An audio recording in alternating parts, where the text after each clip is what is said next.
Where this US President Donald Trump's national security advisor, Mike Waltz, has left his post, sacked, we understand, regarding the scandal in which a journalist was accidentally included on a chat between officials regarding airstrikes on Yemen back on March the 15th.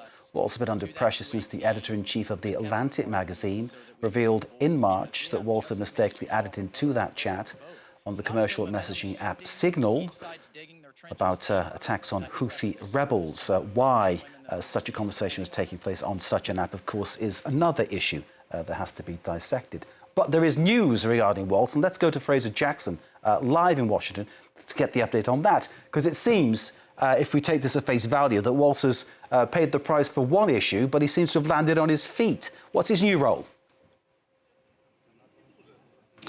Yeah, well, Mark, when we spoke at 8 o'clock Paris time, you asked me whether this news had been confirmed, and not 11 minutes after we'd spoken did indeed it come down from Donald Trump himself. Mike Waltz is out of the National Security Council, out of his role as National Security Advisor, and that news coming from a tweet on Donald Trump's news platform, Truth social media platform rather.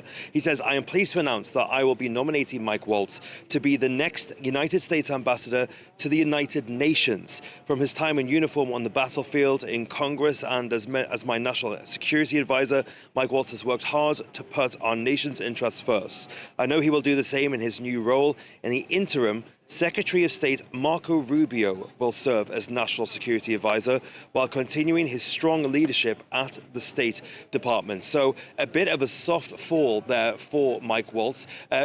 This is not the kind of firing that we're used to seeing from Donald Trump. Normally, he goes on some kind of tirade on social media against this person, talking about how they crossed him, how bad they are. But this is a much nicer landing for Mike Waltz. He'll be heading, albeit not in the White House, he will be heading to New York to help the U.S. at their mission to the United Nations. That, of course, a posting that Elise Stefanik had been intended to fill from Capitol Hill, but they were worried about the margins that they would have on Capitol Hill. So she is remained in that position. So Mike Waltz now will take somewhat of a step down, but will still be involved in the foreign policy of the United States. That, though, leaving a big gap, and that gap going to be filled, at least for now, by Marco Rubio. That is a significant amount of work, then, on the Secretary of State's plate. Not since Henry Kissinger has the Secretary of State fulfilled both of those roles, and there is a reason that those two roles are distinct and separate. So it is a seismic shift. It's also the first ousting of Donald Trump's new administration. He went through 4 national security advisors during his first term, his shortest lasting just over 20 days, but 102 days in, Mike Waltz is now out of the National Security Council.